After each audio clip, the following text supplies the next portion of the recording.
Operation सिंदूर के दौरान पाकिस्तान ने भारत के खिलाफ सैकड़ों ड्रोन से हमला किया और भारतीय सेना ने भी गुजरात से लेकर पंजाब जम्मू कश्मीर तक पाकिस्तान के ड्रोन हमले को नाकाम करने का में कामयाबी हासिल की।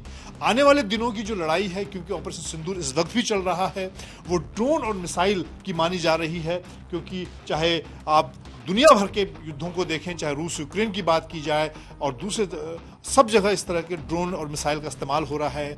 ऐसे में भारतीय सेना भी आने वाले दिनों की लड़ाई की तैयारी कर रही है और एक नया सिस्टम तैयार किया गया है ड्रोन को लेकर, ड्रोन शक्ति ईगल प्रहार, जो कि युद्ध के मोर्चे पर जब ड्रोन की लड़ाई चल रही होगी उस दौरान जो सेनाएं जो ड्रोन का इस्तेमाल कर रही हैं उन्हें रिपेयर कर सकती है, उनकी देख रेख कर सकती है। ये एक पूरा सिस्टम तैयार किया गया है ड्रोन शक्ति ईगल प्रहार, जिसमें आप देखें लाइव सभी सिस्टम तैनात किए गए हैं जिनसे युद्ध के मोर्चे पर ड्रोन को रिपेयर किया जा सके। हमारे साथ कैप्टन डी मुखर्जी हैं।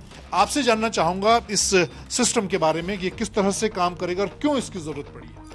तो जैसा कि आपने देखा है आजकल के दिन में जिस टाइप के ऑपरेशंस हो रहे हैं, इसमें ड्रोन्स एक बहुत ही महत्वपूर्ण भूमिका निभाते हैं। तो ये एक 8x8 टाटरा है, प्रोजेक्ट ड्रोन शक्ति ईगल ऑन आर्म। ये एक 8x8 टाटरा को मॉडिफाई करके बनाया गया है। तो इससे इसकी जो मोबिलिटी है, ये जो हमारे मैकेनाइज्ड फोर्सेस है, जो टैंक्स और आर्मर फॉर्मेशंस चलते हैं ऑपरेशनल एरिया में, उनके साथ ये मैच होता है उनकी मोबिलिटी। तो पहले क्या होता था कि किसी भी डैमेज ड्रोन को पीछे भेजा जाता था वर्कशॉप में रिपेयर के लिए, तो काफ़ी दिन तक वो डैमेज ड्रोन ऑपरेशन से बाहर रहता था। लेकिन इस व्हीकल के डेवलपमेंट के बाद जितने भी ड्रोन्स हैं ये ऑपरेशनल एरिया में रिपेयर हो सकता है। ये व्हीकल उसके काबिल है, जिससे कि टाइम बचता है काफ़ी। तो इस क्या सिस्टम इसमें लगाए गए हैं और किस तरह के ड्रोन को रिपेयर करेगा? तो ये जो हमारा ड्रोन शक्ति लॉरी है, ये 2 मेजर सेक्शन में बांटा गया है। तो सबसे पहले मैं इसलिए पिछली बात से शुरू करूंगा। इसलिए पीछे सबसे पहले आप देख सकते हो एक हाई एंड कंप्यूटर है, ये AI एंड VR कैपेबल है। इसके बाद ये एक CNC मशीन है। CNC मशीन का मतलब है कंप्यूटराइज न्यूमेरिक कटिंग मशीन। कोई भी प्रोग्राम फीड करने पे ये खुद से सारा कटिंग करता है, मैनुअल मैन पावर को बचाते हुए। ये ड्रोन कैलिब्रेशन स्टेशन है जिसमें 3 डिग्री ऑफ फ्रीडम है। इसको हम घुमा के दिखा सकते हैं इस तरीके से। ये 3D प्रिंटर है। अब जैसे कि आप टेबल पे देख सकते हो, जो मोटार का बॉम्ब है वो इसी से बनाया गया है। ये 3D स्कैनर है। इस टर्न टेबल पे हमें कुछ भी अगर प्रिंट करना है तो उसका हम स्कैन बनाएंगे। ये सारे रिफ्लेक्टर्स है, इनको लगा के 3D स्कैनर से स्कैनिंग होती है, फिर वो फाइल से 3D प्रिंटिंग होती है। ये रोबोटिक आर्म है। अभी हम लॉरी के फ्रंट सेक्शन में आ गए हैं। तो जो पिछला सेक्शन था उसमें सारा मैकेनिकल फैब्रिकेशन, कैलिब्रेशन एंड जो ड्रोन के पेलोड है, जैसे जो मोटर का बॉम्ब है, उसका प्रोडक्शन होता है उसमें। ये ड्रोन का फ्रंट सेक्शन है, इसमें ये रोबोटिक आर्म है। इसको प्रोग्राम करने के बाद इसको हमने प्रोग्राम किया है जिससे ये सोल्डरिंग डीसोल्डरिंग खुद से करता रहेगा, जिससे हमारा मैन पावर सेव होगा।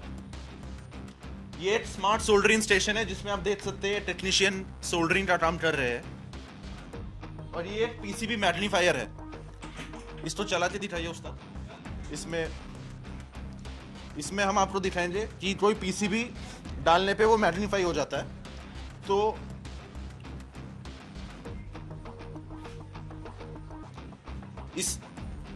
इस PCB मैग्नीफायर और सोल्डरिंग स्टेशन के सहायता जितने भी इलेक्ट्रॉनिक रिपेयर्स है ड्रोन्स के, वो इस फ्रंट सेक्शन में होता है।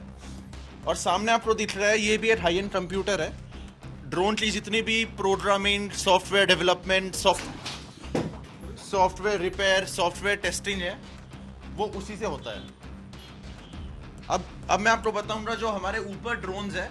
तो सबसे पहले जो ड्रोन है सबसे सामने, इस ड्रोन का नाम है खड़ग चक्र। ये इंडिया का इंडियन मेड ड्रोन है, कोर ऑफ येमी द्वारा बनाया गया है इसको। और ये IC इंजन पे चलता है। ये इलेक्ट्रॉनिक, ये बैटरी ऑपरेटेड नहीं है, इंजन ऑपरेटेड है। इसके पीछे जो 3 ड्रोन है, ये है बाज, पीछे वाला है नवस्त्र 81 और ये वाला है सुदर्शन। ये तीनों arm drone, advance arm drone कहते हैं इनको। ये पेलोड ड्रॉपिंग या एम्यूनिशन ड्रॉपिंग के काम आते हैं। बहुत धन्यवाद। तो ये आप देखें जो ड्रोन शक्ति ईगल सिस्टम तैयार किया गया है, ये आने वाले दिनों की एक ज़रूरत को देखते हुए किया गया है। किस तरह से आने वाले दिनों की जो लड़ाइयाँ हैं वो ड्रोन और की तरफ बढ़ रही हैं, इसी के लिए भारतीय सेना ने देश के अंदर खुद मेक इन इंडिया के जरिए इस सिस्टम को तैयार किया है। कैमरामैन अनुराग के साथ मजीद नेगी।